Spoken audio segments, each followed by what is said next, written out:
चलिए भाई, हम लोग जो है असाइनमेंट करने वाले हैं और dual nature of matter and radiation का असाइनमेंट करेंगे। टोटल 23 क्वेश्चन है। फर्स्ट क्वेश्चन से शुरू करते हैं। पहला क्वेश्चन काफी अब अभी है नहीं, मैं दे रहा हूँ यार, एक ये लास्ट बचा तो कोई ले गया। ठीक है, तो अभी देखिए क्या है कि पहले क्वेश्चन को जरा देखते हैं। बातें नहीं, पहला क्वेश्चन देखिए क्या है। पहला क्वेश्चन है two metals A and B have work function 2 electron volt and 5 electron volt which, बातें नहीं करो, जल्दी से ध्यान से समझो, मैंने बोला बातें मत करना। हमारे पास कह रहा है कि two metal surface A and B have work function 2 electron volt and 5 electron volt which metal has lower threshold wavelength। किस मेटल की लोअर थ्रेशोल्ड वेवलेंथ है? तो देखिए हमारे पास जो पहला क्वेश्चन है वो ये है कि we have two metals A and B. पहले मेटल का वर्क फंक्शन जो है वो 2 इलेक्ट्रॉन वोल्ट है, गौरव चुप हो जाओ, और दूसरे मेटल का 5 इलेक्ट्रॉन वोल्ट है। कह रहे किस मेटल का लोअर थ्रेशोल्ड वेवलेंथ होगी।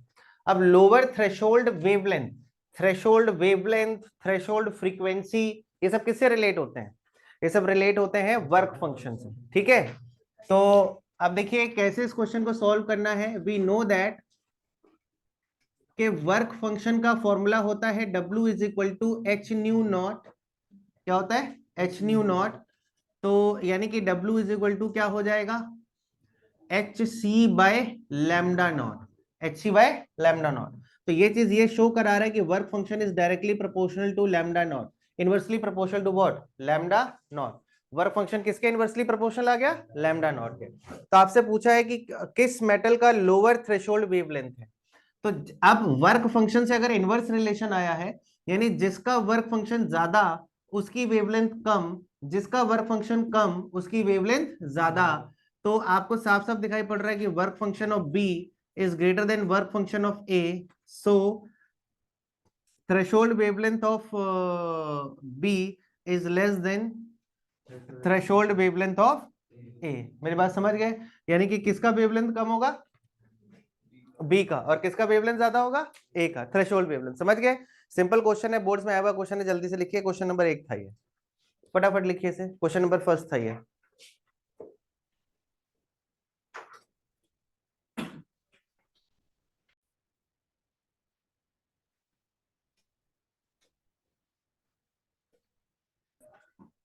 अब देखिए जरा क्वेश्चन नंबर 2। अब हम सेकेंड क्वेश्चन की बात करेंगे। तो अब सेकेंड क्वेश्चन की तरफ बढ़ते हैं। सेकेंड क्वेश्चन देखिए क्या कह रहा है। सेकेंड क्वेश्चन में कह रहा है two beams, one of red light and the other is blue light of same intensity are incident on a metallic surface to emit the photo electrons. Which one of the two beams emit the electron of greater kinetic energy? तो सबसे पहले तो देखो भैया, उसने पूछा है कि एक बार आपने रेड कलर का रेडिएशन इंसिडेंट कराया और सेम मेटेलिक सरफेस पे एक बार ब्लू कलर का रेडिएशन इंसिडेंट कराया। कह रहा है किस सिचुएशन में आपका वेवलेंथ जो है क्या है, किस सिचुएशन में एमिटेड इलेक्ट्रॉन की काइनेटिक एनर्जी ज्यादा होगी। तो देखिए जरा चर्चा करते हैं सेकंड क्वेश्चन की। सेकंड क्वेश्चन में हमसे कह रहा है कि एक बार आपने रेड कलर की लाइट इंसिडेंट कराई और एक बार आपने ब्लू कलर की। तो अब हम सबको पता है कि आइंस्टाइन फोटो इलेक्ट्रिक इक्वेशन ये बोलती है। अच्छा, सबसे पहले तो आप ये देखिए, वी नो दैट कि wavelength of red colour is greater then wavelength of what? Blue colour.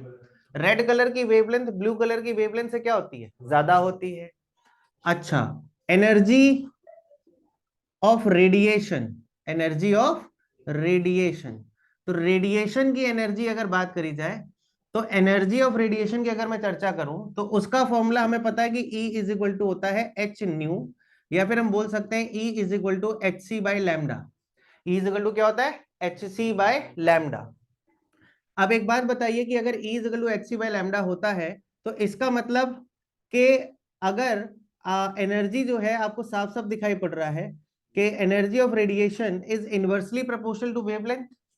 अब रेड कलर की वेवलेंथ ज्यादा है, यानी रेड कलर के रेडिएशन की एनर्जी क्या होगी, कम। तो energy of red colour is less than energy of what, blue colour.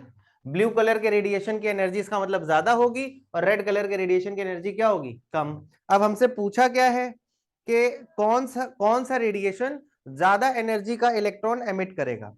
भाई इलेक्ट्रॉन ज्यादा एनर्जी तब एमिट करेगा, ज्यादा एनर्जी के साथ तब बाहर आएगा जब उसे एनर्जी ज्यादा मिलेगी। भाई अगर उसे कम एनर्जी मिल रही है तो उसके पास बची एनर्जी भी कम होगी, और अगर उसे ज्यादा एनर्जी मिल रही है तो उसके पास रेस्ट एनर्जी भी ज्यादा होगी। तो अब आप बताइए रेड कलर की एनर्जी कम है कि ब्लू कलर की, किसकी एनर्जी ज्यादा है, ब्लू कलर की। तो यानी ब्लू कलर के रेडिएशन की एनर्जी ज्यादा है, तो यानी ब्लू कलर का रेडिएशन जब मेटल के सरफेस पे जाएगा तो इलेक्ट्रॉन को ज्यादा एनर्जी मिलेगी, यानी इलेक्ट्रॉन की काइनेटिक एनर्जी किस केस में ज्यादा होगी, ब्लू कलर की, रेड कलर, ब्लू कलर में इलेक्ट्रॉन की काइनेटिक एनर्जी ज्यादा होगी। सो हम यहां लिख सकते हैं कि kinetic energy of electron in blue colour is greater then kinetic energy of electron in red colour. Boards में आया हुआ क्वेश्चन है। ये क्वेश्चन नंबर कौन सा था, 2। अभी रुक जाएं जरा, आप क्वेश्चन नंबर 3 की तरफ बढ़े। अब क्वेश्चन नंबर 3 की तरफ चलते हैं जरा। सबसे पहले अब थर्ड क्वेश्चन जरा पढ़िए क्या कह रहा है। थर्ड क्वेश्चन बड़ा सिंपल है, वर्बल क्वेश्चन है।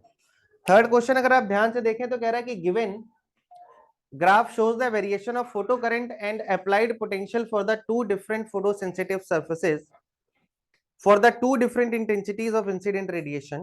Identify the pair of curves that correspond to the different material but the same intensity of incident radiation. अब आप मुझे एक बात बताइए, हमने जब फोटो इलेक्ट्रिक एमिशन पढ़ा था तो क्या पढ़ा था, फोटो इलेक्ट्रिक एमिशन में हमने पढ़ा था कि फोटो इलेक्ट्रिक एमिशन में क्या पढ़ा था, फोटो इलेक्ट्रिक एमिशन में हमने ये पढ़ा था कि जो सैचुरेशन करंट होती है वो किस पे डिपेंड करती है, इंटेंसिटी पर या फ्रीक्वेंसी पर, इंटेंसिटी पर। जबकि स्टॉपिंग पोटेंशियल किस पे डिपेंड करता था, फ्रीक्वेंसी पर। तो उसने पूछा है कि किन दो पेयर्स में इंटेंसिटी सेम रही होगी। तो इंटेंसिटी वहां सेम रहेगी जहां पर सैचुरेशन करंट सेम है। तो आप जरा पेयर 1 और 3 पे ध्यान दीजिए। 1 और 3 का स्टॉपिंग पोटेंशियल अलग अलग है, लेकिन 1 और 3 की सैचुरेशन करंट क्या है, सेम है कि नहीं है, सेम। 1 और 3 पेयर की सैचुरेशन करंट आगे आपको सेम दिख रही है, और 2 और 4 की भी सैचुरेशन करंट क्या है, सेम। तो इसका मतलब वो करस्पॉन्डिंग पेयर कौन कौन से हो गए, 1 एंड 3, और दूसरा कौन सा हो गया, 2 एंड 4। ये वो दो पेयर है जिनमें आपका इंटेंसिटी आपकी सेम आपको देखने को मिल रही है। मेरी बात समझ गए। ये क्वेश्चन नंबर 3 था, बहुत सिंपल है। कौन कौन से पेयर हुए, 1 एंड 3, और दूसरा कौन सा, अच्छा। अब आप मुझे बताइए, अगर यहीं पर मैं आपको क्वेश्चन में बोल दूं कि ऐसे इसी सेम क्वेश्चन में ऐसे दो पेयर बताइए जिनका फ्रीक्वेंसी सेम हो, तो फ्रीक्वेंसी सेम पर क्या होता है, स्टॉपिंग पोटेंशियल सेम आता है। तो स्टॉपिंग पोटेंशियल किस किस पेयर में सेम है, 1 एंड 2 का स्टॉपिंग पोटेंशियल सेम है, और 3 और 4 का स्टॉपिंग पोटेंशियल सेम है। यानी कि अगर आपसे पूछे कि सेम इंटेंसिटी वाले पेयर बताओ तो वो हो गया 1 एंड 3 एंड 2 एंड 4, और सेम फ्रीक्वेंसी वाले पेयर बताओ तो वो कौन कौन से हो गए, 1 एंड 3, सॉरी 1 एंड 2, 3 एंड 4। ये किसके हो गए, सेम फ्रीक्वेंसी वाले। तो ये पेयर जो है ये सेम किसका है, 1 एंड 3 और 2 और 4 किसका है, सेम इंटेंसिटी। और दूसरा पेयर कौन सा बन रहा है, 1 एंड 2 एंड 3 एंड 4, ये किसका है, सेम फ्रीक्वेंसी। तो सेम इंटेंसिटी का पूछा गया है, अगर सेम फ्रीक्वेंसी भी पूछे तो आई थिंक आपको कोई कंफ्यूजन अब नहीं होगा। मेरी बात समझ गए। अच्छा, इसके बाद फोर्थ क्वेश्चन देखिए, question number 4। How the stopping potential for a given photosensitive surface varies with the frequency of incident radiation. आपको मैंने पढ़ाया हुआ है, थ्योरी में आपने पढ़ा होगा। कह रहा है कि स्टॉपिंग पोटेंशियल फ्रीक्वेंसी के साथ कैसे वेरी करता है। तो आपको मैंने लिखवाया था, on increasing the frequency of incident radiation maximum kinetic energy of emitted electron increases and as a result of it stopping potential is also increases। यानी कि वेरिएशन क्या है कि अगर आप इंसिडेंट रेडिएशन की फ्रीक्वेंसी बढ़ाएंगे तो एमिट होने वाले इलेक्ट्रॉन की काइनेटिक एनर्जी बढ़ेगी, तो इससे स्टॉपिंग पोटेंशियल भी बढ़ेगा। और अगर आप कम करेंगे इन फ्रीक्वेंसी को तो इंसिडेंट इलेक्ट्रॉन की एनर्जी कम हो जाएगी, स्टॉपिंग पोटेंशियल क्या हो जाएगा, कम हो जाएगा। क्या मेरी बात समझ आई कि नहीं आई। तो ये क्वेश्चन नंबर 4 आपकी थ्योरी में लिखा हुआ, आप लिख लीजिएगा। अच्छा, क्वेश्चन नंबर 5 देखिए, in an experiment on photo electric effect the following graphs, question number 5 है, in an experiment of photo electric effect of the following graph were obtained between the photo current and the anode potential, name the characteristic of incident that was kept constant in this experiment। इस graph को देख के आप क्या कह सकते हैं कि कौन सी कैरेक्टरिस्टिक कांस्टेंट रखी गई है।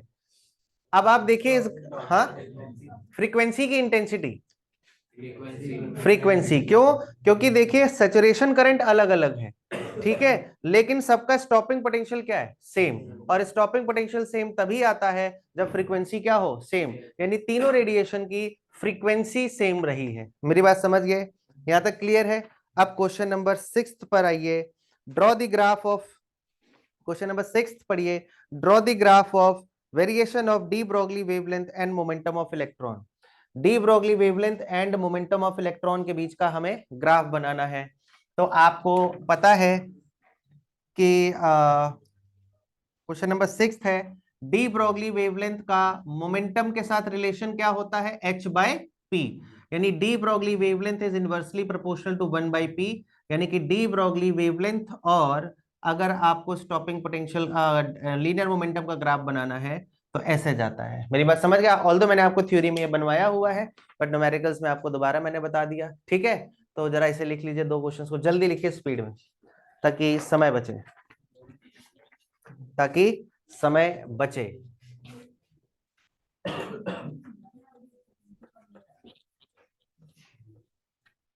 अरे सर ये लिखा था, ये नहीं लिखा था, कौन सा क्वेश्चन था ये, 2 क्वेश्चन नंबर 2।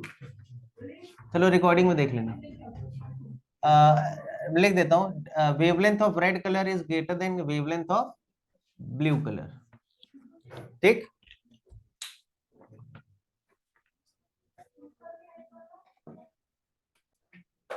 चलिए अब हम लोग अगले प्रश्न की तरफ बढ़ते हैं। यहां से क्वेश्चन बहुत इंपॉर्टेंट हो जाते हैं आपके सीबीएसई के पॉइंट ऑफ व्यू से, क्योंकि ये सारे क्वेश्चंस कभी ना कभी सीबीएसई में आए हैं या आने की संभावना है। तो क्वेश्चन थोड़े से टफ हैं, बट चलेगा, काम हम समझ जाएंगे। और मैंने फिर से बोला था जरा चुप हो जाओ।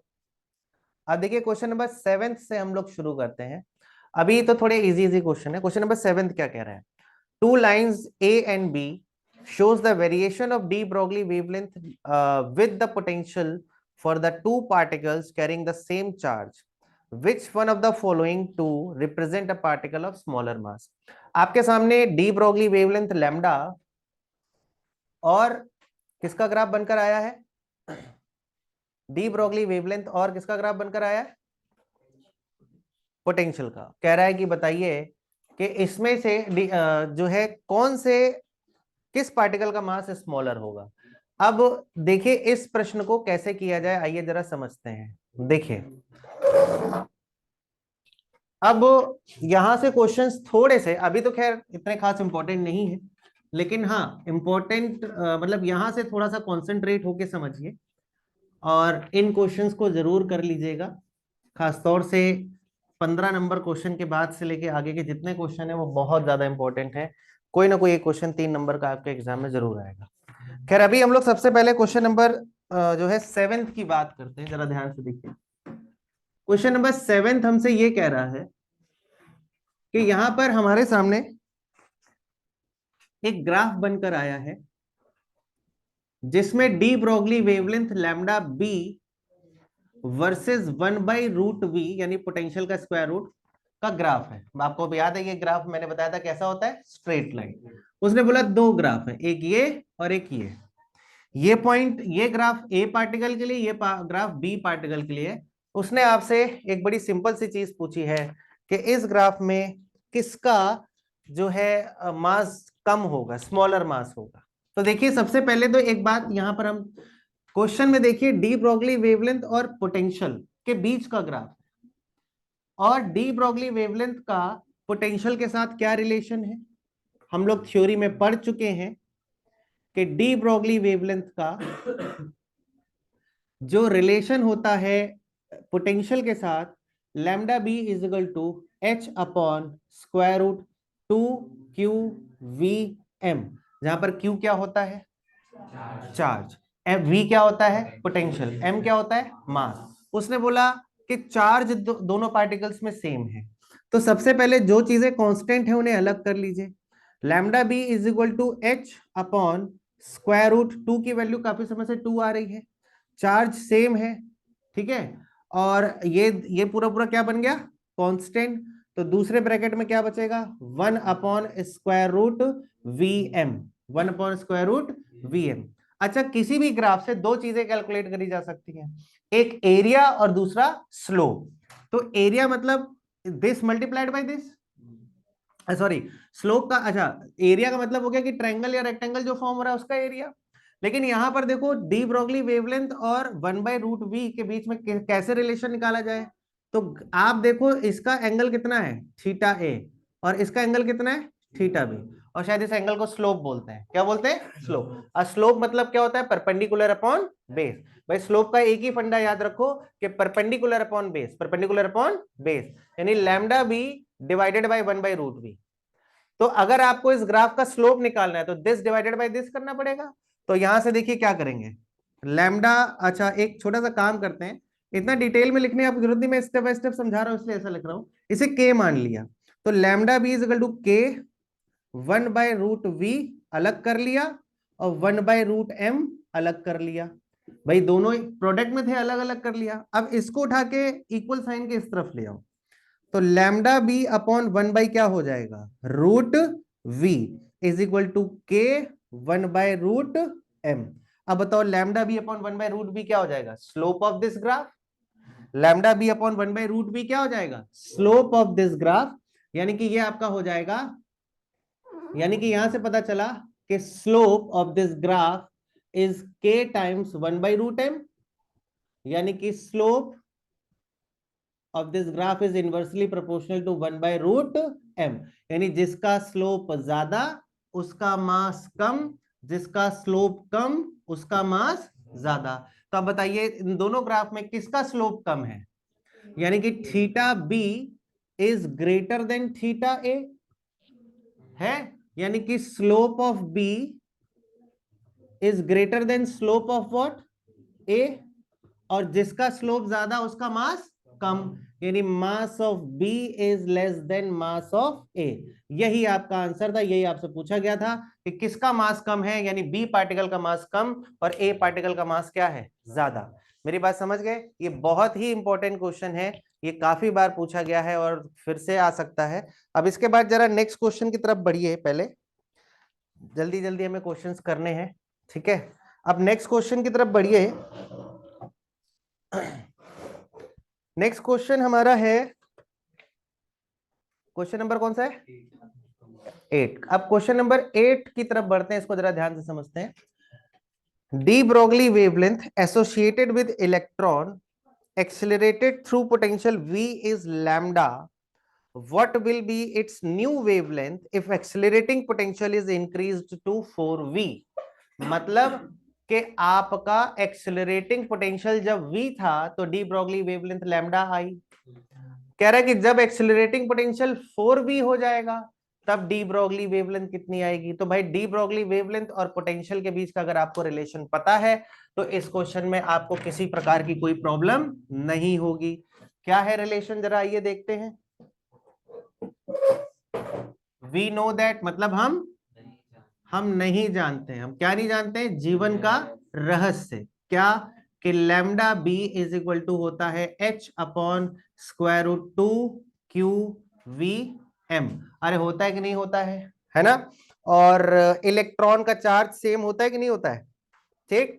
तो व्हेन पोटेंशियल इज v, तो हमारी डी ब्रोगली वेवलेंथ कितनी थी लैम्डा, यानी lambda is equal to h upon 2 E V M. E क्या होता है चार्ज ऑन इलेक्ट्रॉन।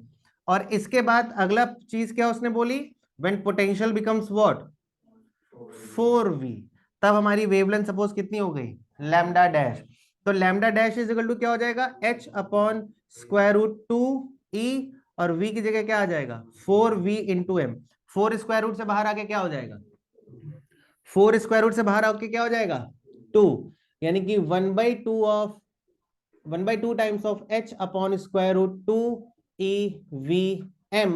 तो इसका मतलब लैम्डा डैश कितना आ गया बताइए, हाफ ऑफ लैम्डा, यानी नई वेवलेंथ पुरानी वेवलेंथ की क्या हो जाएगी, हाफ। ये हमारा क्वेश्चन नंबर कौन सा था, 8। तो समझ आया कि नहीं आया। मैक्सिमम क्वेश्चन आपको D Broglie wavelength versus potential या फिर D Broglie wavelength versus energy के दिए जाएंगे। तो आइए जरा अब अगले प्रश्न की तरफ बढ़ते हैं। एक ही जैसा क्वेश्चन है तो पहले एक साथ देख लेते हैं सारे। अब इसके बाद देखिए क्वेश्चन नंबर 8 के बाद question number 9, find the ratio of de Broglie wavelength associated with two electrons accelerated through 25 volt and again with 36 volt। मतलब आपको फिर से डी ब्रोगली वेवलेंथ का रेशियो बताना है। एक बार एक्सेलरेटिंग पोटेंशियल कितना था 25 वोल्ट और नेक्स्ट टाइम कितना है 36 वोल्ट। इससे आसान क्वेश्चन तो कोई हो ही नहीं सकता। तो मैं लिखूंगा when potential is what 25 volt, तो लैम्डा 1 कितना हो जाएगा h upon square root 2। Electron है कौन है, इलेक्ट्रॉन, तो 2e into 25 into 25 into m, v is चलो v कर दो, वोल्ट उसकी यूनिट है। तो 1/5 ऑफ क्या हो जाएगा h upon square root 2e m। 25 का स्क्वायर रूट 1/5 बाहर आ गया। और अगली बार कितना पोटेंशियल है, व्हेन पोटेंशियल इज 36 वोल्ट। तो अब आप जब लैम्डा 2 निकालोगे तो h अपॉन 2e, और ये कितना हो जाएगा 36 इंटू m, यानी lambda 2 is equal to 1/6 h upon square root 2e m। तो अब आप इसे इक्वेशन फर्स्ट बना लीजिए और इसे इक्वेशन क्या बना लीजिए, सेकंड बना लीजिए, और फर्स्ट डिवाइडेड बाई सेकंड करिए।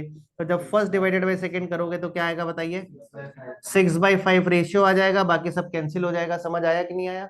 इससे आसान क्वेश्चन और कोई हो नहीं सकता। तो अब इसके बाद क्वेश्चन नंबर 9 के बाद क्वेश्चन नंबर 10 की तरफ बढ़ते हैं। क्वेश्चन नंबर 10 जरा देखिए क्या है। क्वेश्चन नंबर 10 हमसे कह रहा है, अगर आप देखें क्वेश्चन नंबर 10 हमसे कह रहा है कि find the threshold frequency and work function from the given graph. अब देखिए ये ग्राफ किसके किसके बीच में है, काइनेटिक एनर्जी वर्सेस फ्रीक्वेंसी के बीच में। किसके किसके बीच में, काइनेटिक एनर्जी वर्सेस फ्रीक्वेंसी। और आपको मैंने थ्योरी में kinetic energy versus frequency graph बनवाया हुआ है, और वहां पर मैंने आपको बताया था कि जब भी आपके सामने kinetic energy versus frequency graph आए तो जो इंटरसेप्ट होता है एनर्जी एक्सेस में वो वर्क फंक्शन होता है, और ये लाइन फ्रीक्वेंसी एक्सेस को जहां कट करती है वो थ्रेशोल्ड फ्रीक्वेंसी होती है। कौन सी फ्रीक्वेंसी होती है, थ्रेशोल्ड फ्रीक्वेंसी। तो आप इस ग्राफ को ध्यान से देखिए। इस ग्राफ में आपको क्या दिखाई पड़ रहा है कि हमारा जो मतलब हमारा जो ग्राफ है वो फ्रीक्वेंसी को ए पॉइंट पर इंटरसेक्ट कर रहा है। किस पर कर रहा है, ए पॉइंट पर। अगर ए पॉइंट पर इंटरसेक्ट कर रहा है तो इसका मतलब ये हुआ कि अगर आप ध्यान से देखिए हमारा ये ए पॉइंट पर इंटरसेक्ट हो रहा है। अब ए पॉइंट पर इंटरसेक्ट होने का मतलब क्या हुआ कि ये जो पॉइंट जहां पर आपकी ये लाइन इस हॉरिजॉन्टल एक्सिस को इंटरसेक्ट करती है वो कौन सी फ्रीक्वेंसी होती थी, थ्रेशोल्ड फ्रीक्वेंसी। तो यानी आपकी थ्रेशोल्ड फ्रीक्वेंसी कितनी है 10। लेकिन अगर आपने 10 लिख दिया आपका आंसर गलत हो जाएगा। क्यों, क्योंकि फ्रीक्वेंसी 10 नहीं है। आगे देखिए यूनिट दी हुई है 10 की पावर 14, तो आपको लिखना पड़ेगा थ्रेशोल्ड फ्रीक्वेंसी इज 10 इंटू 10 की पावर 14। और जो इंटरसेप्ट होता है वो किसको शो करता है, हमारा जो इंटरसेप्ट होता है वो इस केस में वर्क फंक्शन को शो करता है। तो यहां पर अगर आप इंटरसेप्ट देखें तो वो -4 पर है। किस पर है, -4 पर। तो अगर इंटरसेप्ट -4 पर है तो आप लिखोगे so the work function is 4 electron volt. Work function is what, 4 electron volt. मेरी बात समझ गए। तो यानी कि, और आपको ये थ्योरी में मैंने बताया था और अभी भी आप इसको याद रखिए, बड़ा सिंपल सा चीज है कि जब भी एनर्जी वर्सेस फ्रीक्वेंसी ग्राफ आए तो लाइन फ्रीक्वेंसी एक्सेस को जहां पर भी कट कर रही हो वो होता है थ्रेशोल्ड फ्रीक्वेंसी, और वही लाइन वर्टिकल एक्सेस यानी एनर्जी एक्सेस पे जहां पर इंटरसेप्ट हो रही है वो किसको शो करता है, वर्क फंक्शन। तो यानी आपका थ्रेशोल्ड फ्रीक्वेंसी का आंसर कितना हो गया, थ्रेशोल्ड फ्रीक्वेंसी का आंसर कितना हो गया, ठीक है। यानी कि क्वेश्चन नंबर आपका कौन सा था ये 10। तो आपकी थ्रेशोल्ड फ्रीक्वेंसी कितनी आ गई, न्यू नॉट 10 इंटू 10 की पावर 14 हर्ट्ज, और वर्क फंक्शन आपका जो है वो इक्वल किसके आ गया, वर्क फंक्शन आ गया 4 इलेक्ट्रॉन वोल्ट। मेरी बात समझ आई कि नहीं आई? तो आपका क्वेश्चन नंबर कौन सा था, ये 10। अब आइए क्वेश्चन नंबर 11 की तरफ बढ़ते हैं। अब धीरे धीरे क्वेश्चन सब्जेक्टिव होते जाएंगे, थोड़ा एक दो क्वेश्चंस के बाद फिर pure subjective.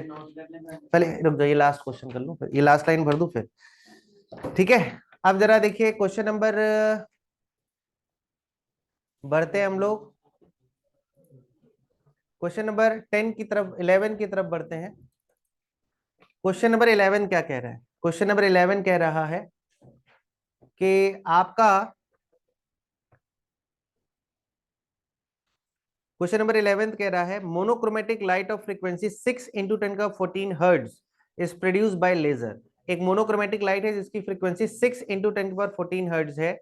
The power emitted is 2 into 10 पर -3 what. The number of photon emitted पर सेकेंड। ये बड़ा ही इंपॉर्टेंट क्वेश्चन है, एक नंबर के लिए बड़ा इंपॉर्टेंट क्वेश्चन होता है कि जब भी आपसे किसी प्रश्न में नंबर ऑफ फोटोन एमिटेड या नंबर ऑफ फोटोन एमिटेड पर सेकेंड पूछे कि रेडिएशन कितने फोटॉन्स एमिट कर रहा होगा, तो एक फॉर्मूला याद रखिए, नंबर ऑफ फोटोन एमिटेड पर सेकेंड। कौन सा?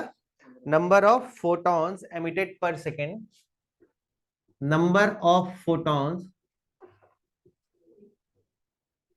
पर सेकेंड, यानी कि n इज इक्वल टू होता है पावर अपॉन एनर्जी। क्या होता है? Power upon energy. बड़ा सिंपल सा फॉर्मूला, लेकिन बहुत इंपॉर्टेंट, एक नंबर का क्वेश्चन इस पे कई बार बना हुआ है। नंबर ऑफ फोटोन एमिटेड पर सेकंड बताइए। तो जब भी नंबर ऑफ फोटोन एमिटेड पर सेकंड पूछे तो power upon energy of radiation, power upon energy of radiation. तो पावर कितनी दी हुई है बताइए जरा? 2 इंटू 10 की पावर, 2 इंटू 10 की पावर -3 वॉट। और एनर्जी हमारी किससे आएगी? एच न्यू से। किससे आएगी? एच न्यू से। और न्यू आपको दिया हुआ है, कितना दिया हुआ है? 6 इंटू 10 की पावर 14 हर्ट्ज। और एच प्लैंक्स कांस्टेंट है, इसकी वैल्यू होती है 6.6 इंटू 10 की पावर -34। और अगर आपको एच की वैल्यू नहीं पता है तो परेशान होने की कोई जरूरत नहीं है, क्योंकि एच की वैल्यू आपके एग्जाम में लिख कर आएगी पहले पेज में, जहां इंस्ट्रक्शन होते हैं वहां पर आपको एनर्जी के बारे में सब कुछ बताया जाएगा। जो जो कांस्टेंट यूनिवर्सल यूज होने होते होंगे वो सारे लिख कर आएंगे, ठीक। तो ये क्वेश्चन नंबर 11 था। इसके बाद क्वेश्चन नंबर 12 और देख लीजिए, फिर लिखिएगा, फिर 13 से आगे बढ़ेंगे हम लोग। क्वेश्चन नंबर 12 देखिए क्या है। क्वेश्चन नंबर 12 में कह रहा है, क्वेश्चन नंबर 12 पे अगर हम लोग ध्यान दें तो क्वेश्चन नंबर 12 हमसे कह रहा है कि काफी इंपॉर्टेंट क्वेश्चन है ये भी। Plot a graph of stopping potential versus frequency. Plot the graph of stopping potential versus frequency for two different photosensitive materials having work function W1 and W2, where the W1 is greater than W2. Does the slope what does the slope and intercept depend on? What factor does the slope on what factor does the slope and intercept depend on? What factor लिखना भूल गया हूं, आप लोग लिख लीजिए assignment में। On what factor does the slope and intercept depend? अब देखिए क्या है, देख लिया? On what factor does the slope and intercept depends?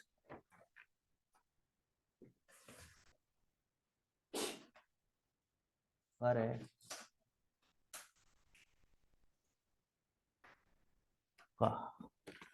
जुकाम है।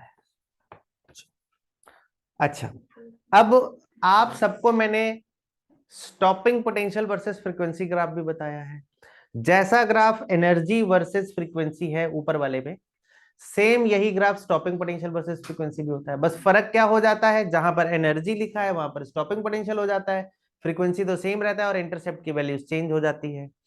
तो अब देखिए क्या है, दो मेटेलिक सरफेस है, एक का वर्क फंक्शन W1, दूसरे का work function W2। Does the slope on what factor does the slope and intercept depend? तो भैया अब stopping potential versus frequency graph है, अगर आपको नहीं याद है तो मैं आपको बता देता हूं कि ग्राफ याद है ना, ग्राफ कैसे बना था, क्या बता दूं दोबारा? देखिए h nu is equal to क्या होता है? W प्लस के मैक्स। और h nu is equal to होता है, तो यहां से के मैक्स निकालिए, कितना आ जाएगा? के मैक्स इज इक्वल टू आ जाएगा एच न्यू माइनस डब्ल्यू। के मैक्स आपको पता है किसके इक्वल होता है? आप सबको लिखवाया था maximum kinetic energy E V naught के इक्वल होती है, यानी E V naught is equal to H nu minus W. तो यहां से V naught is equal to क्या हो जाएगा, H by E into nu minus W by E, H by E into nu minus V by E हो जाएगा। और अगर मैं इसे कंपेयर करूं y is equal to M X minus C से, तो m किसकी वैल्यू दे रहा है, स्लोप किसकी वैल्यू देगा, h बाई ई, और इंटरसेप्ट किसकी वैल्यू देगा, वर्क फंक्शन अपॉन चार्ज। ठीक, लेकिन हमसे ये तो नहीं पूछा है, हमसे पूछा कि ग्राफ प्लॉट करिए। तो ग्राफ कैसे प्लॉट किया जाएगा ये जरा देखते हैं। तो ग्राफ प्लॉट करने के लिए आपको याद है कि स्ट्रेट लाइन का ग्राफ आपको ऑलरेडी पता है कैसे बनता है। तो अब हमारा दो मेटेलिक सरफेस है, तो पहले का ग्राफ सपोज ऐसे आया और दूसरे का ग्राफ ऐसे आया, पैरेलल लाइंस होनी चाहिए, अभी पैरेलल बन नहीं पाई हैं। ठीक, तो अब बताइए कौन सा W1 वर्क फंक्शन होगा, कौन सा W2 वर्क फंक्शन होगा, कोई बता सकता है। तो ये ग्राफ तो हमारा यहां से स्ट्रेट लाइन बना, कौन सा W1 और कौन सा W2 होगा, एनी आइडिया। क्वेश्चन की इंफॉर्मेशन से आपको क्या पता चलता है।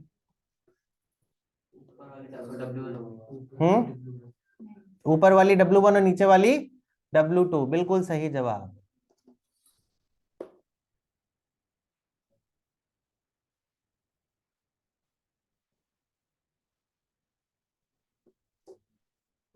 हाँ भाई, ये स्टॉपिंग पोटेंशियल वर्सेस फ्रीक्वेंसी का एक ही लाइन बनाना है, लेकिन हमें दो लाइन क्यों बनानी पड़ी, क्योंकि उसने दो अलग अलग मेटेलिक सरफेस दी हुई है। अब इसमें से कौन सी ए और कौन सी बी होगी, कौन बताएगा, कौन सी ए और कौन सी बी। अच्छा, किसका वर्क फंक्शन ज्यादा है, W1 is greater than W2। आप देख सकते हैं, मैंने आपको बताया था W1 is greater than W2। तो as W1 is greater than what, W2, also work function का फॉर्मूला क्या होता है, एच न्यू नॉट। तो यानी कि nu nought 1 is greater than nu nought 2। भाई work function h nu nought के इक्वल होता है, यानी work function is directly proportional to threshold frequency.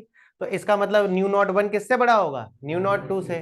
तो ये वाला किसको शो करेगा, न्यू नॉट 1 को कि न्यू नॉट 2 को, न्यू नॉट 2 को। और ये किसको शो करेगा, न्यू नॉट 1 को, क्योंकि ये थ्रेशोल्ड फ्रीक्वेंसी ज्यादा है। और ग्राफ का इंटरसेप्ट किसे देता है, आप देख लीजिए, इंटरसेप्ट देता है W बाई ई, और स्लोप किसकी वैल्यू देता है, स्लोप जो है थीटा, वो h बाई ई की वैल्यू देता है। ये भी बोर्ड्स में आया हुआ क्वेश्चन है, बहुत इंपॉर्टेंट है। समझ गए मेरी बात को, इतने क्वेश्चंस लिखिए पहले आप लोग, फिर आगे बढ़ते हैं। तो हमने क्वेश्चन नंबर 13 तक कर लिया, 12 तक। अब हम 13 14 को पहले जरा देखते हैं, फिर 15 16 17 18 19 20, बहुत इंपॉर्टेंट है। अरे राम, चलिए क्वेश्चन नंबर 13 जरा देखिए। A proton and alpha particle have same D Broglie wavelength, has same de Broglie wavelength, has हट गया है। Determine the ratio of their accelerating potential and speed. तो ये एक फोटोन है और एक अल्फा पार्टिकल है, इनको हमने, इनकी डी ब्रोगली वेवलेंथ सेम है, तो एक्सिलरेटिंग पोटेंशियल और वेलोसिटी का रेशियो बताना है। अब देखिए कैसे करा जाएगा क्वेश्चन को, तो जरा ध्यान से देखिए, फिर से वही बात कि डी ब्रोगली वेवलेंथ और किसका रिलेशन पूछा है, वेलोसिटी का। तो डी ब्रोगली वेवलेंथ और पोटेंशियल का। तो सबसे पहले हम यहाँ पर लिखेंगे, हमारा क्वेश्चन नंबर कौन सा है, 13। तो सबसे पहले मैं आपको बताना चाहूंगा कि mass of alpha particle is always 4 times of mass of proton, and charge on alpha particle is 2 times of charge of proton, 2 times of charge of proton. ठीक है, तो ये हमें रिलेशन तो ऑलरेडी पता ही है, ठीक है, बातें नहीं, ध्यान से देखिए। नाउ डी ब्रोगली वेवलेंथ और स्टॉपिंग पोटेंशियल का क्या रिलेशन होता है, बताइए जरा। वी नो दैट कि डी ब्रोगली वेवलेंथ और स्टॉपिंग पोटेंशियल का फॉर्मूला होता है lambda is equal to H upon square root 2 q v m, होता है कि नहीं होता है। तो आप सबसे पहले फॉर प्रोटॉन, पहला कौन सा पार्टिकल दिया हुआ है, प्रोटॉन। तो फॉर प्रोटॉन अगर मैं D Broglie wavelength lambda P निकालूं, तो h is the Planck's constant, change नहीं होगा, 2 क्यूब पे वी एम पी। वी को क्यों सेम रखा? क्योंकि अच्छा नहीं विपी, ठीक, velocity accelerating potential of proton, ठीक। अच्छा इसके बाद फॉर आप किसके लिए लिखेंगे? Alpha particle. तो अगर अल्फा पार्टिकल की बात करें तो क्या होगा बताइए? Lambda alpha is equal to H upon square root two Q alpha we alpha M alpha होगा। अब हमसे इसका रेशियो पूछा गया कि नहीं पूछा गया है? तो अगर रेशियो पूछा गया है तो lambda p upon lambda alpha, lambda p upon lambda alpha करेंगे, मतलब आप ये इक्वेशन फर्स्ट बना लीजिए और ये इक्वेशन सेकंड बना लीजिए और इनका रेशियो लीजिए। तो जब आप रेशियो लेंगे तो h upon square root two क्या आएगा? Q p v p m p whole divided by h upon square root two Q alpha we alpha और एम अल्फा। एच से एच कैंसिल हो जाएगा कि नहीं हो जाएगा? अब ये एक काम मैं करता हूं, जग में रह के कुछ नाम करता हूं, एक ही स्क्वायर रूट में कर देता हूं और ये ऊपर जाएगा, ये नीचे आ जाएगा, ये ऊपर की तरफ जाएगा तो क्या हो जाएगा? क्यू अल्फा वी अल्फा, अरे चलो ठीक है, Q alpha we alpha M alpha upon Q P विपे M P, Q P विपे M P. अच्छा दोनों की क्या क्वेश्चन में क्या बोल रहा है कि दोनों की डी ब्रॉगली वेवलेंथ क्या है? सेम, यानी according to question lambda P is equal to lambda alpha, तो ये 1 हो जाएगा, होगा कि नहीं होगा? तो इसको दूसरी तरफ ट्रांसफर कर देंगे। क्या मैं सही कर रहा हूं? सही है। Lambda p upon lambda alpha करा प्रोटॉन अल्फा पार्टिकल, ठीक है। तो lambda P is equal to lambda alpha. यार तो एक काम करते हैं ना, ये इतना झंझट क्यों ही करा, है ना? ये एक्चुअली मैं दूसरे क्वेश्चन के तो सॉरी, तो यहीं से हम लोग कर लेते हैं। क्यों रिकॉर्डिंग क्यों बेकार हो गई? दिमाग है, अलग अलग डायमेंशंस में चल सकता है। पहले ये बोलेंगे नहीं तब तक मेरा नाम कैसे होगा कि रटा नहीं है, अलग अलग दिमाग है। अच्छा अब इधर देखिए, अकॉर्डिंग टू क्वेश्चन, प्रश्न के अनुसार, ये मैं नहीं कह रहा हूं, प्रश्न कह रहा है कि डी ब्रॉगली वेवलेंथ जो है किसकी किसकी सेम है? प्रोटॉन और अल्फा पार्टिकल का। तो यानी कि lambda P is equal to क्या दिया हुआ है? Lambda alpha. तो lambda P is equal to क्या हो जाएगा? H upon square root two Q P V P M P is equal to H upon square root two Q alpha M alpha we alpha, होगा कि नहीं होगा? तो एच से एच कैंसिल, स्क्वायर रूट से स्क्वायर रूट कैंसिल, तो क्या आ जाएगा?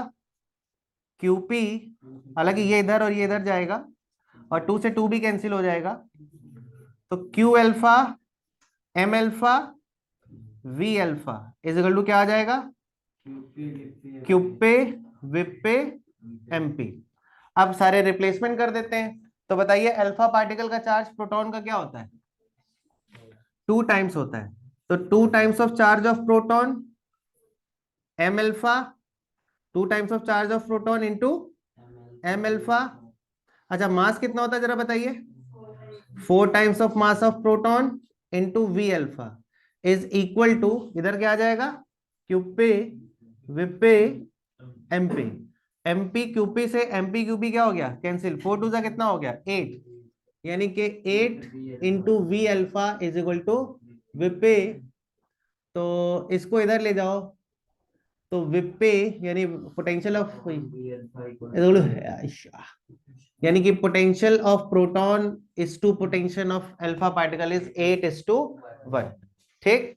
अच्छा इसके बाद आपसे एक चीज और पूछी है, इससे बाद सेकेंड पार्ट में पूछा है कि एक्सेलरेटिंग पोटेंशियल और स्पीड का रेशियो भी बताना है।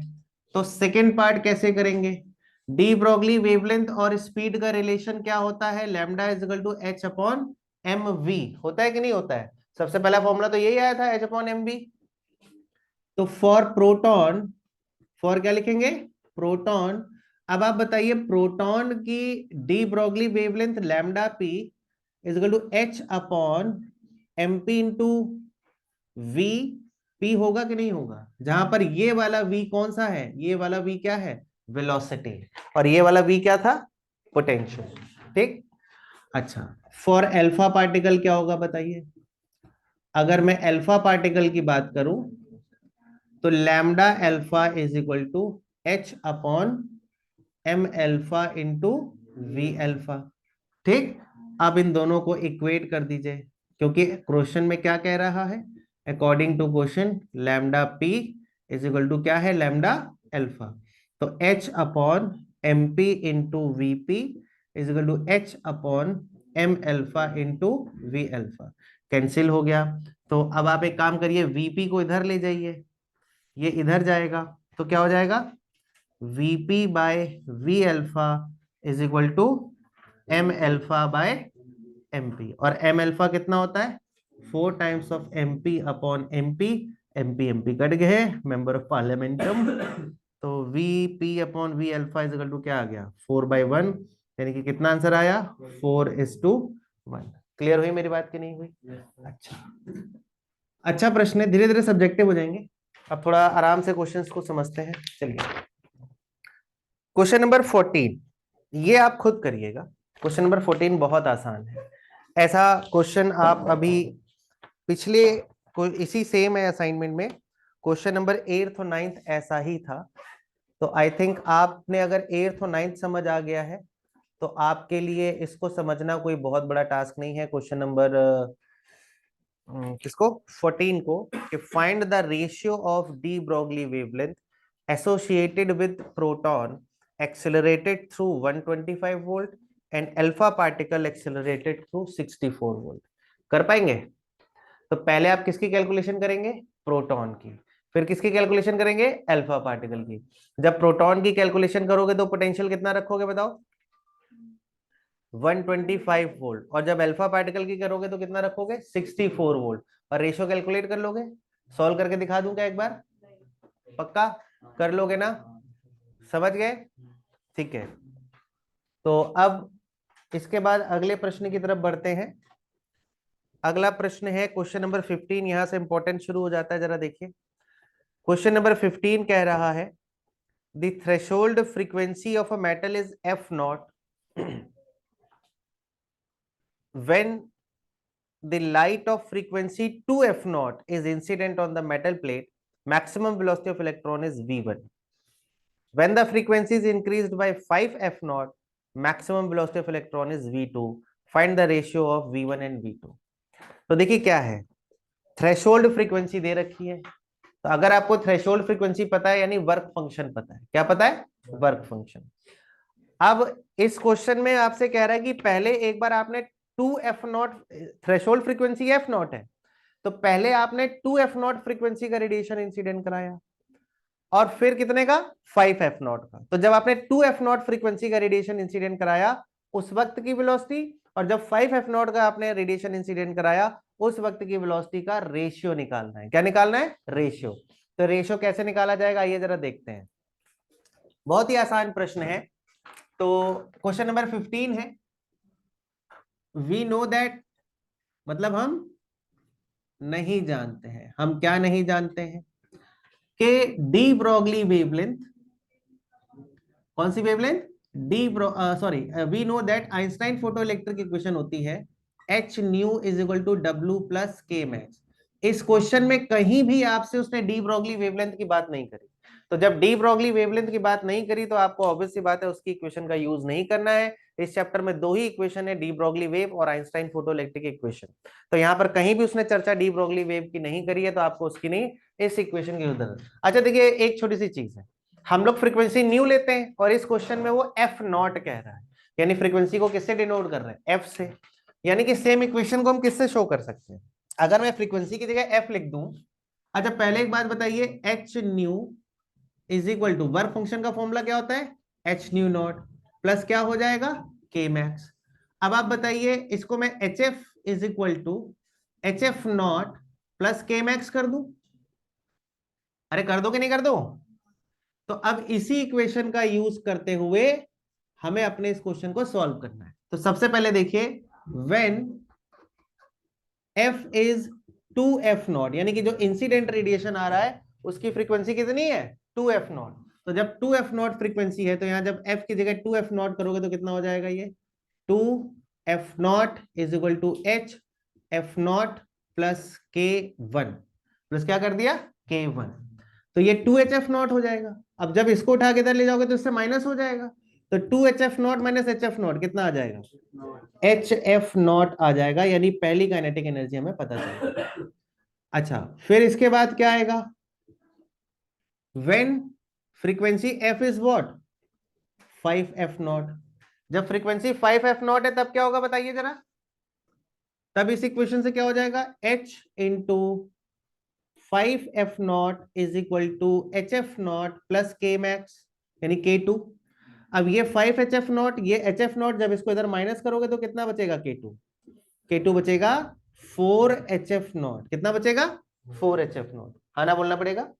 अब आपको रेशो, अब आप इसको इक्वेशन, ये आपका k2 आ गया, now k1 upon k2 is equal to कितना हो जाएगा, hf0 अपॉन 4hf0, hf0 से hf0 क्या हो गया cancel, half m v1 square upon half m v2 square is equal to क्या हो जाएगा 1/4, 1/4। मास क्यों नहीं चेंज करा, क्योंकि जब आप एक किसी मेटल की सरफेस पर रेडिएशन इंसिडेंट कराते हैं तो सिर्फ कौन एमिट होते हैं, इलेक्ट्रॉन्स, और क्या इलेक्ट्रॉन का मास कभी चेंज हो सकता है, नहीं। हाफ एम से हाफ एम कैंसिल हो गया, तो v1 square upon v2 square is equal to 1/4, so v1/v2 कितना आ गया 1:2, आपका v1/v2 इज 1/2। आंसर आ गया कि नहीं आ गया, बोर्ड्स में आया हुआ क्वेश्चन है, बहुत इंपॉर्टेंट है, समझ आया कि नहीं आया।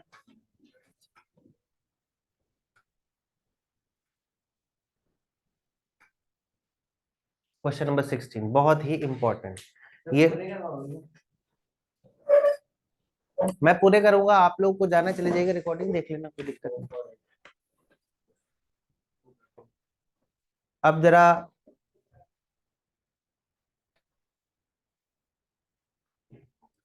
क्वेश्चन नंबर 16 देखिए, बहुत इंपॉर्टेंट है question number 16। The maximum kinetic energy of photoelectron get doubled when the wavelength of light incident on the surface changes from lambda 1 to lambda 2. Determine the expression for threshold wavelength.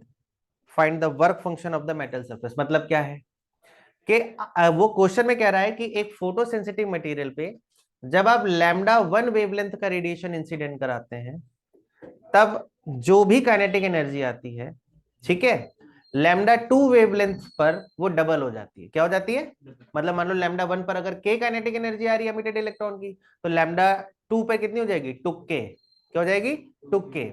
तो उसने पूछा है कि आपका relation बताना किसका, threshold wavelength और work function का। तो बड़ा ही अच्छा प्रश्न है, बोर्ड्स में ये भी आया हुआ है, आपके एग्जाम पॉइंट ऑफ व्यू से बहुत ज्यादा इंपॉर्टेंट है। आइए जरा देखते हैं।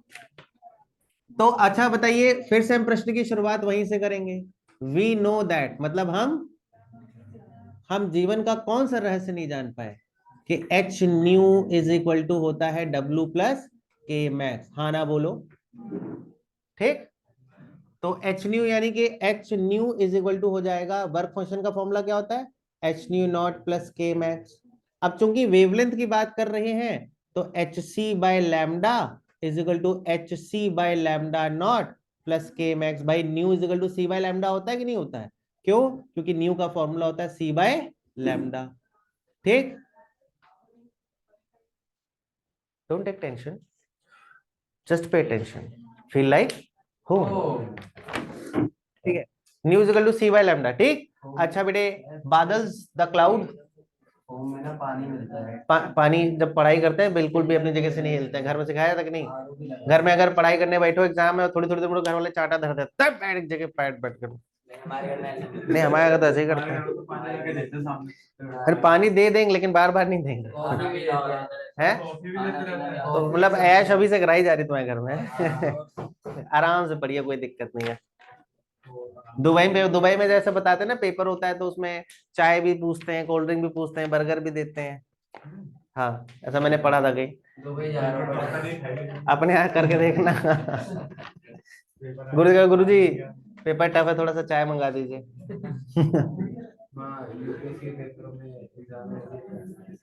इधर देखिए। अरे इधर देखिए,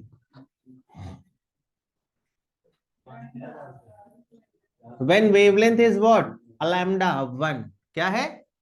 तो पहले वेवलेंथ कितनी थी? लैम्डा 1, तो क्या आएगा बताओ? H C by lambda 1 is equal to H C by lambda not plus k, plus क्या आएगा? के। एक लाइन छोड़ रहा हूं यहां पर, when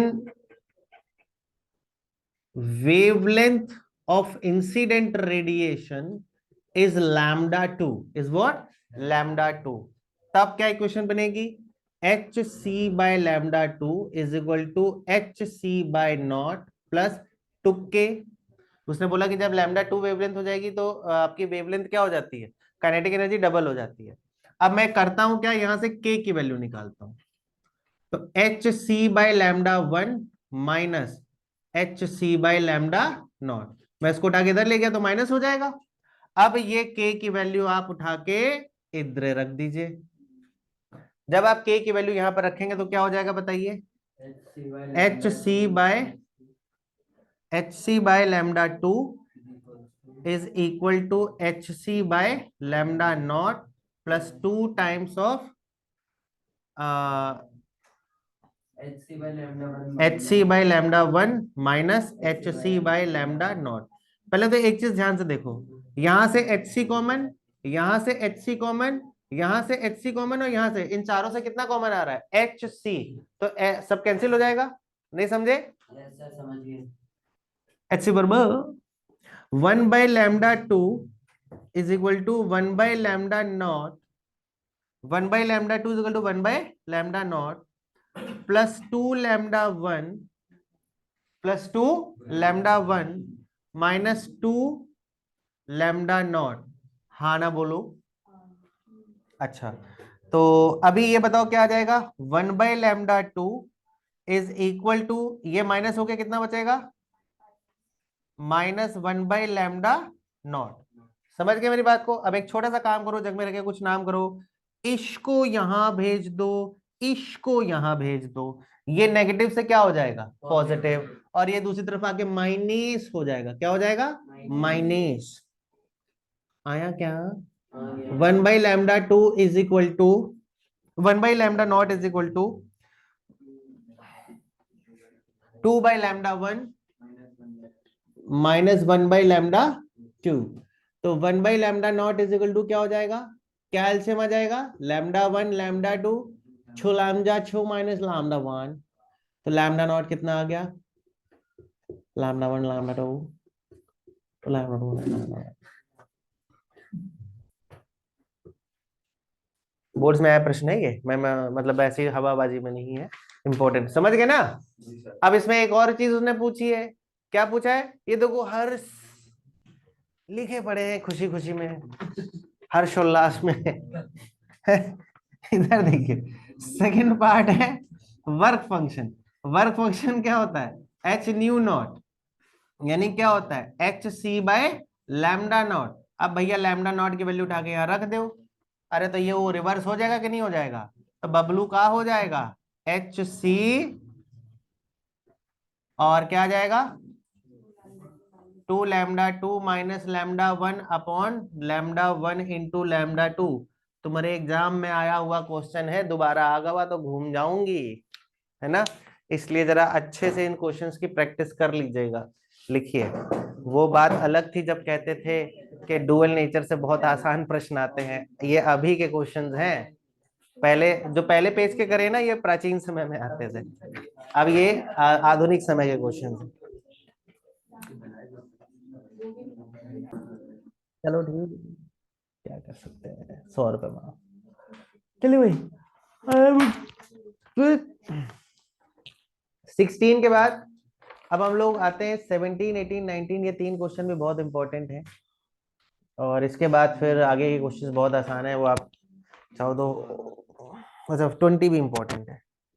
15 हो गए, 16, 17, 18, 19, 4 क्वेश्चन है भैया, बहुत बड़े बड़े।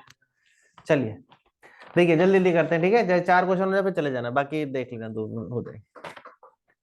देखिए 17 में कह रहा है an electron and proton accelerated to the same potential, which one of them has greater value of de Broglie wavelength and less momentum. तो बहुत आसान क्वेश्चन है ये, तो मतलब वर्बल क्वेश्चन हो गया कि एक इलेक्ट्रॉन और प्रोटॉन को आपने सेम पोटेंशियल से एक्सेलरेट कराया, किसकी डी ब्रोगली वेवलेंथ ज्यादा होगी और किसका मोमेंटम कम होगा। तो देखिए सेम पोटेंशियल की बात आ गई है जब, तो आप एक, आपका एक प्रोटॉन है, दूसरा कौन सा है, प्रोटॉन और इलेक्ट्रॉन। तो प्रोटॉन और इलेक्ट्रॉन है, तो देखिए अगर मैं आपसे बात करूं, क्वेश्चन नंबर कौन सा है ये, 17। तो 17 क्वेश्चन में सबसे पहले जरा देखिए फॉर इलेक्ट्रॉन, अगर मैं इलेक्ट्रॉन को रिलेट करना चाहूं तो फॉर इलेक्ट्रॉन जो डी ब्रोगली वेवलेंथ लैम्डा 1 ले ली मैंने, लैम्डा इलेक्ट्रॉन कर दिया। डी पूछा क्या इसने ये बताइए, विच हैव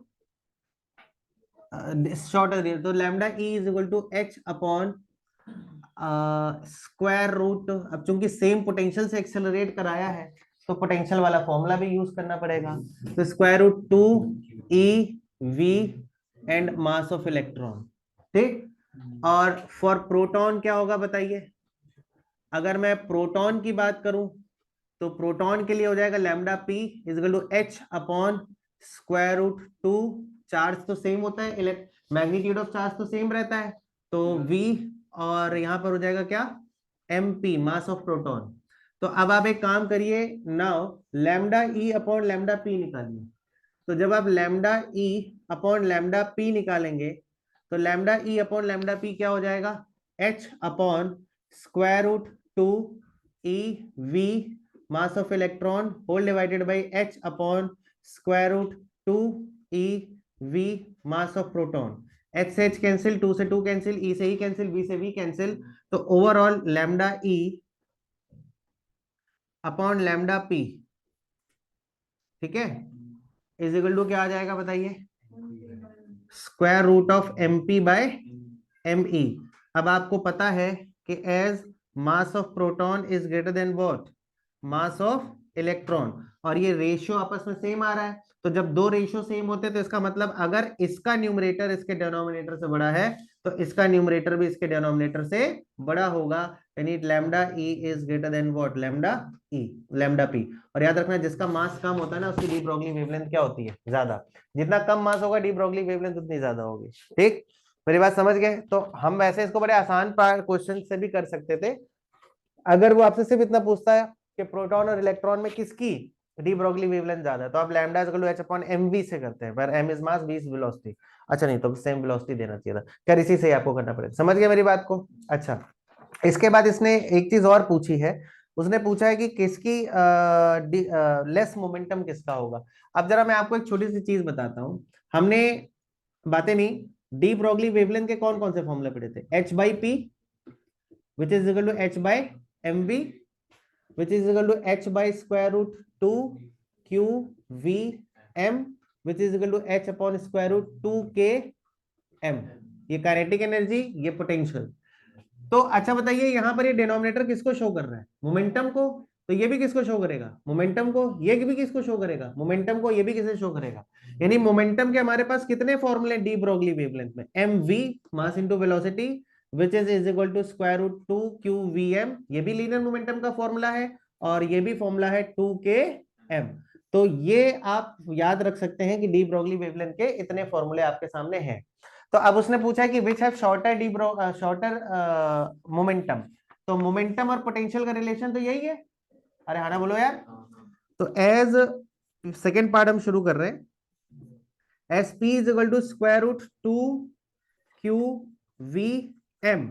तो अब इसके बाद यानी कि हमारा जो linear momentum of proton, linear momentum of proton is equal to क्या हो जाएगा, square root 2 charge of proton तो ई रहता है, v और मास ऑफ प्रोटॉन, और लीनियर मोमेंटम ऑफ इलेक्ट्रॉन क्या हो जाएगा, इलेक्ट्रॉन का चार्ज भी ई ही रहता है 2ev, और बस क्या हो जाएगा, मास ऑफ इलेक्ट्रॉन। तो linear momentum of proton upon linear momentum of electron is equal to सब कुछ कैंसिल हो जाएगा, स्क्वायर रूट ऑफ क्या बचेगा, mp बाय me। अब फिर वही बात आ गई कि mass of proton is greater than what, mass of electron. So अब चूंकि ये न्यूमरेटर इस डिनोमिनेटर से बड़ा है तो ये न्यूमरेटर भी इस डिनोमिनेटर से बड़ा होगा, यानी linear momentum of proton is greater then linear momentum of electron.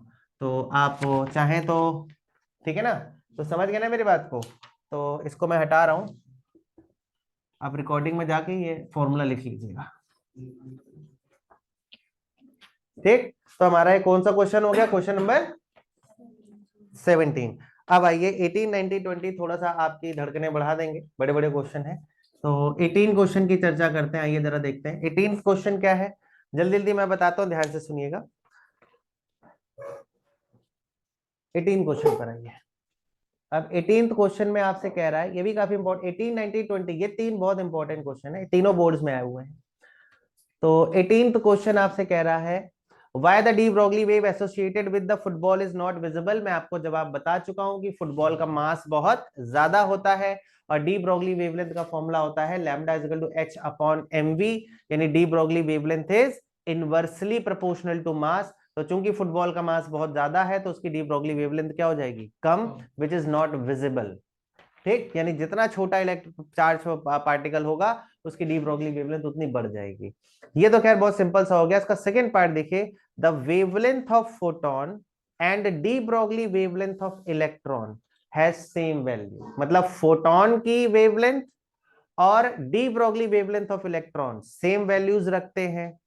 तो आपसे उसने एक बोला है कि शो करो energy of photon is 2 lambda m c upon h times of kinetic energy of electron.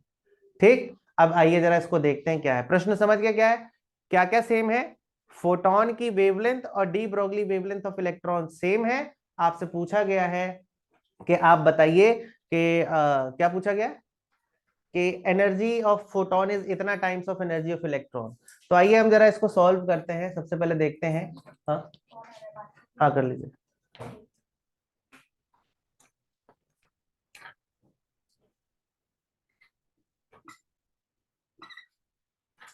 ठीक है, तो देखिए अगर जाना है तो चले जाइए, रिकॉर्डिंग देख लीजिए। ठीक है, तो देखिए energy of photon, energy of photon E is equal to क्या होता है, एनर्जी ऑफ फोटोन मैंने ईपी लिख दिया, एच न्यू होता है। क्या होता है, एच न्यू। और न्यू क्या होता है, सी बाय लैम्डा। न्यू क्या होता है, सी बाय लैम्डा। यानी energy of photon is H C by lambda. H C by क्या हो गया, लैम्डा। मेरी बात समझ गए। Now de Broglie wavelength of electron lambda E is H upon M V, जहां पर वी क्या है, वेलोसिटी। तो यहां से वेलोसिटी की वैल्यू निकालो तो क्या आ जाएगा, H upon m into de Broglie wavelength of electron, de Broglie wavelength of electron according to question, यानी प्रश्न के अनुसार आपको बताया गया कि de Broglie wavelength of electron is equal to wavelength of photon, यानी लैम्डा ई किसके इक्वल है, लैम्डा के। तो लैम्डा ई की जगह क्या पुट कर दो, लैम्डा। तो जब आप लैम्डा ई की जगह लैम्डा पुट कर दोगे, क्योंकि क्वेश्चन में कह रहा है कि इलेक्ट्रॉन की डी ब्रोगली वेवलेंथ और फोटोन की वेवलेंथ इक्वल है, यानी लैम्डा ई की जगह किसको रिप्लेस कर दो, लैम्डा को। तो v इज इक्वल टू क्या आ जाएगा बताओ, h upon m lambda. Now kinetic energy of electron निकालो। भाई काइनेटिक एनर्जी ऑफ इलेक्ट्रॉन क्यों निकाल रहे हैं, क्योंकि आपसे उसने इसी का रेशियो पूछा है, एनर्जी ऑफ प्रोटॉन और काइनेटिक एनर्जी ऑफ इलेक्ट्रॉन। तो काइनेटिक एनर्जी ऑफ इलेक्ट्रॉन का फॉर्मूला क्या होगा, हाफ एम वी स्क्वायर, होगा कि नहीं होगा। और v की वैल्यू कितनी आई है, v की वैल्यू कितनी है, h अपॉन एम लैम्डा। तो काइनेटिक एनर्जी ऑफ इलेक्ट्रॉन कितना आ गया जरा बताइए, 1/2 एम, और v की जगह क्या आ जाएगा, h अपॉन एम लैम्डा का होल स्क्वायर। यानी काइनेटिक एनर्जी ऑफ इलेक्ट्रॉन कितना आ गया, m, अच्छा देखो m h square upon 2 m square lambda square. तो m से m क्या हो जाएगा, कैंसिल। तो काइनेटिक एनर्जी ऑफ इलेक्ट्रॉन क्या आ गया, h square upon 2m lambda square. आया कि नहीं आया, h upon 2m lambda square. अब मैं इसे इक्वेशन 2 बना लेता हूं, काइनेटिक एनर्जी ऑफ इलेक्ट्रॉन, इसे इक्वेशन फर्स्ट बना लेता हूं, और अब फर्स्ट डिवाइडेड बाय क्या करता हूं, सेकेंड, तो हो जाएगा ईपी यानी energy of photon upon kinetic energy of electron is equal to H C by lambda whole divided by h square upon 2m lambda का स्क्वायर। होगा कि नहीं होगा? अच्छा बताइए, ये चीज नीचे आएगी और ये चीज किधर जाएगी, ऊपर।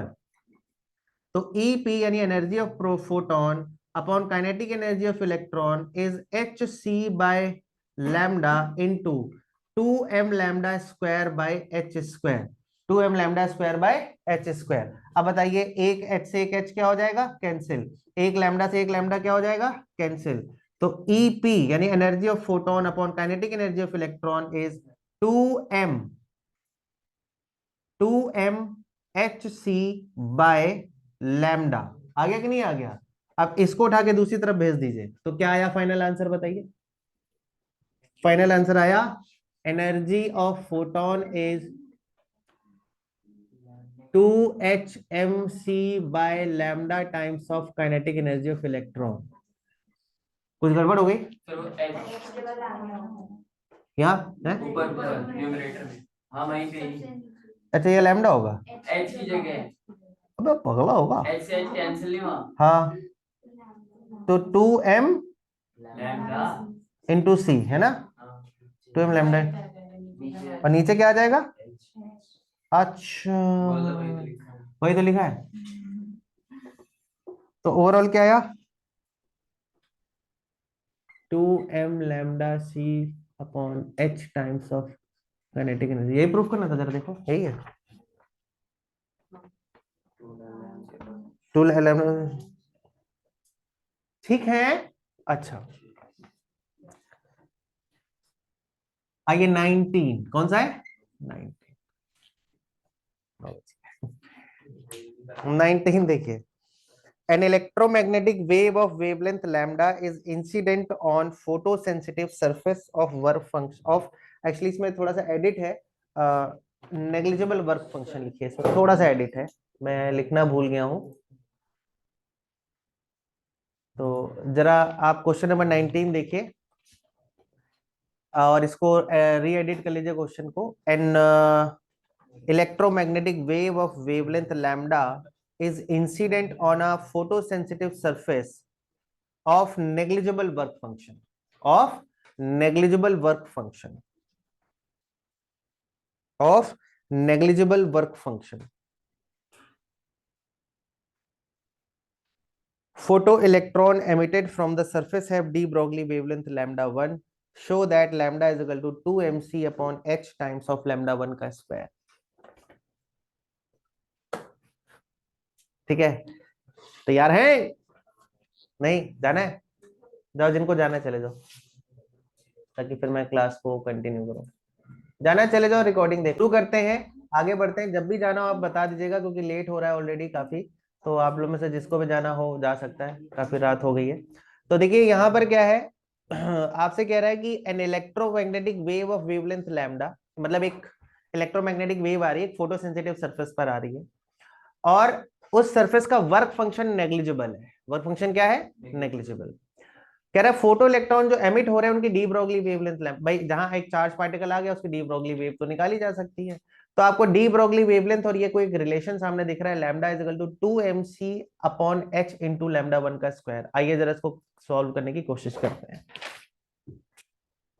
तो वी नो दैट, मतलब हम नहीं जानते हैं।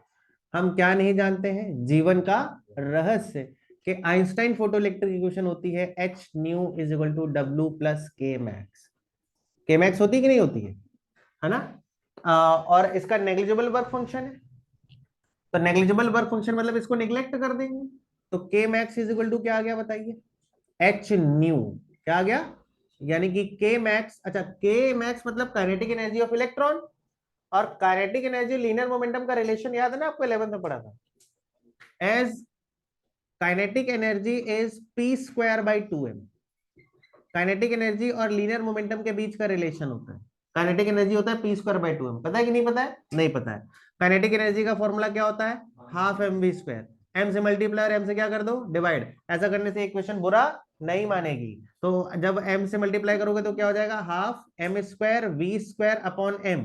तो यानी कि इसको लिख सकते हो हाफ m v का whole square divided by m।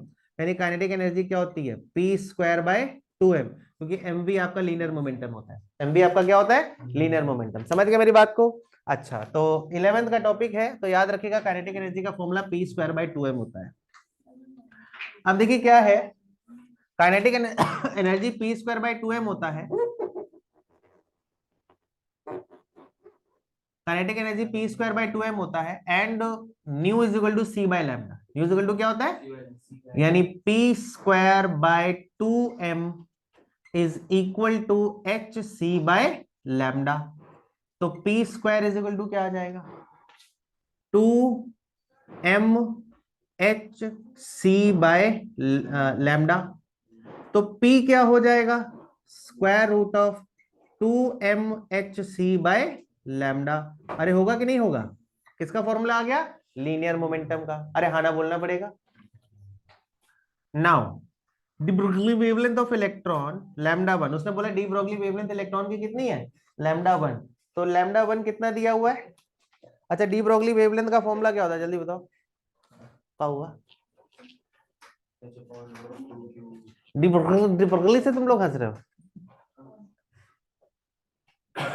है, ये डी ब्रोगली नहीं है ये। अच्छा,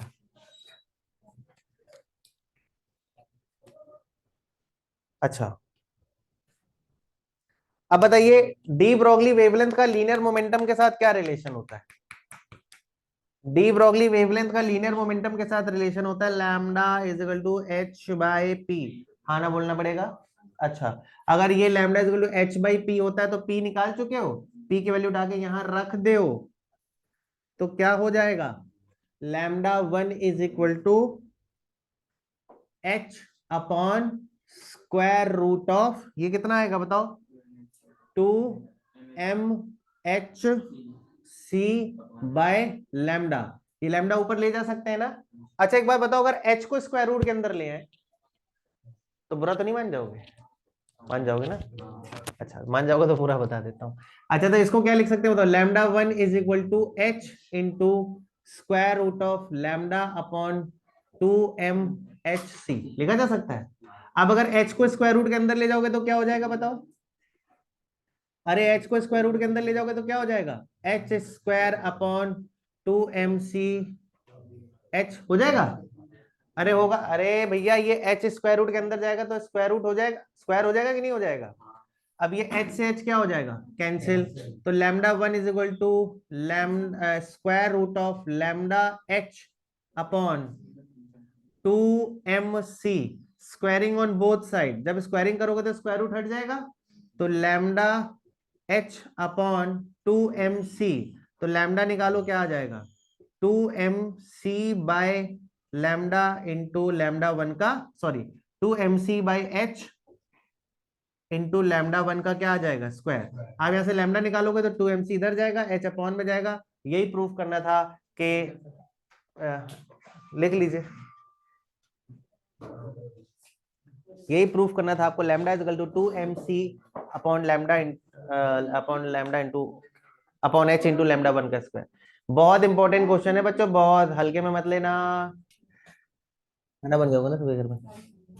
अब इधर देखिए क्वेश्चन नंबर 20 एक क्लास देख लीजिए, 21, 22, 23, ये 3 question number of photon emitted पर सेकेंड, और ये सारे मैंने आपको कराए हुए हैं ना, आप मुझसे होमवर्क में पूछेगा, लेकिन 20 क्वेश्चन देख लीजिए, इंपॉर्टेंट है।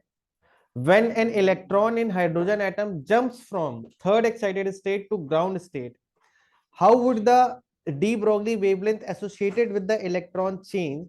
Justify your answer. देखिए ये क्वेश्चन में थोड़ा सा एटम का यूज है, जो आपने फिजिक्स में भी पढ़ना भी है और आपने केमिस्ट्री में ऑलरेडी पढ़ रखा है, कि एक फोटोन की जो एनर्जी होती है, सॉरी एक इलेक्ट्रॉन की किसी भी ऑर्बिटल में जो एनर्जी होती है वो -13.6 into Z square upon N square electron volt होती है। आपने पढ़ा होगा एनर्जी ऑफ इलेक्ट्रॉन।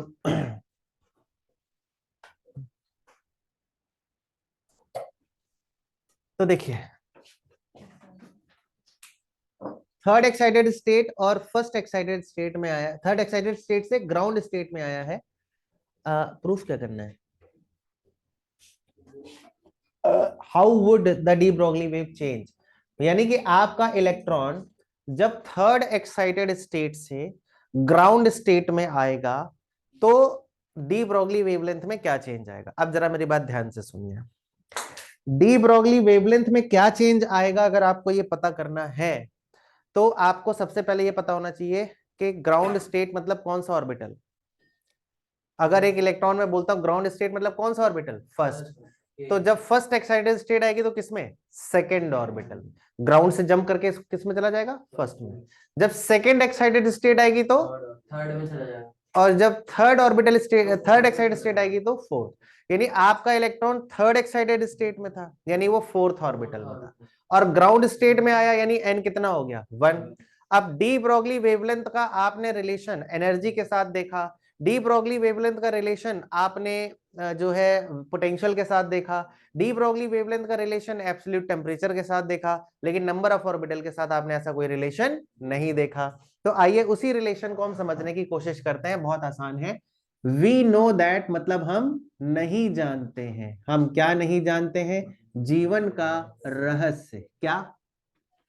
कि de Broglie wavelength lambda B is equal to होता है h अपॉन स्क्वायर रूट 2 के m, जहां पर k होता है एनर्जी ऑफ इलेक्ट्रॉन। के क्या होता है?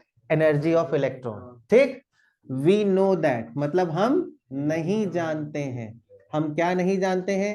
कि एनर्जी ऑफ जीवन का रहस्य कि एनर्जी ऑफ इलेक्ट्रॉन होता था -13.6 into Z square upon N square electron volt. ये energy of electron in any orbital होता था। और हाइड्रोजन एटम के लिए for hydrogen atom, for what? Hydrogen atom Z कितना हो जाता है? 1। यानी energy of electron in any orbital हो जाता है -13.6 अपॉन एन स्क्वायर। अब अगर मैं इस वैल्यू को उठा के इस इक्वेशन में रख दूं तो lambda B is equal to h upon square root of 2 k की जगह, अच्छा टेकिंग मैग्नीट्यूड ओनली, क्या लिखेंगे? Taking magnitude only. क्यों? क्योंकि नेगेटिव साइन सिर्फ ये इंडिकेट करता है कि फोर्स अट्रैक्टिव है इलेक्ट्रॉन और प्रोटॉन के बीच में।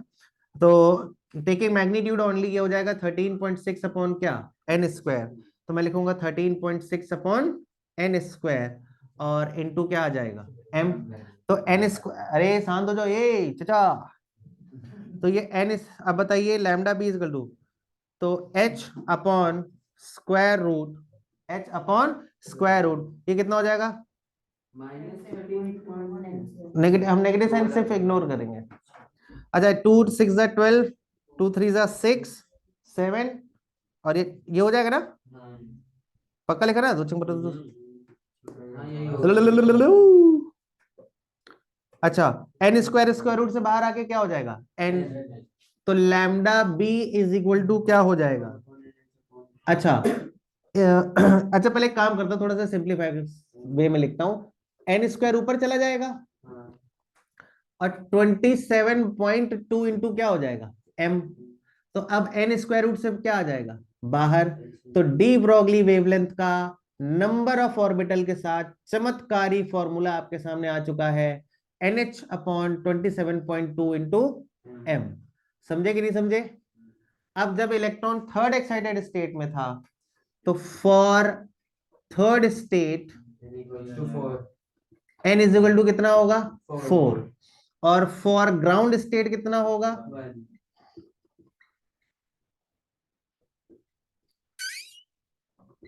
n कितना हो जाएगा? 1। तो लैम्डा, मान लो ये n1 हो गया, ये n2 हो गया, तो लैम्डा 1 इज इक्वल टू क्या हो जाएगा? 4 into h upon square root 27.2 into m। और लैम्डा 2 कितना हो जाएगा बताइए? 1 into h upon square root 27.2 into m। अब आप लैम्डा 1 बाई क्या निकाल लीजिए? लैम्डा 2। तो सब कुछ कैंसिल हो जाएगा, कितना बचेगा? 4/1। यानी लैम्डा 2 यानी ग्राउंड स्टेट में वेवलेंथ एक्साइटेड स्टेट से कितना कम हो जाएगी? 4 टाइम्स कम हो जाएगी। बहुत ही उच्च क्वालिटी का क्वेश्चन है। मतलब ये फॉर्मूला जो है ये वाला, ये बड़ा ही अच्छा फॉर्मूला है।